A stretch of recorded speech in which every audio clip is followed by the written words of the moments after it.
Ini cara untuk menambah RAM di HP yang pakai HyperOS. Nah, cara menambah RAM-nya seperti ini. Buka saja setelan. Kemudian pengaturan RAM-nya itu letaknya di sini. Kalau di HyperOS, pilih setelan tambahan.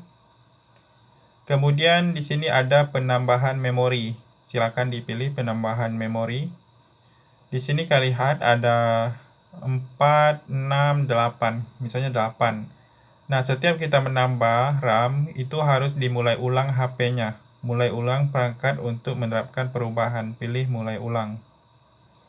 Nanti HP-nya akan mati sebentar, lalu hidup lagi secara otomatis. Jadi biarkan secara otomatis untuk hidup sendiri.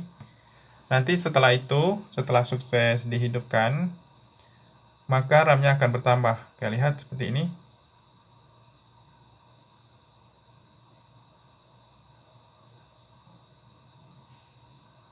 Jadi bagi kalian yang ingin menambah RAM, lakukan cara tadi.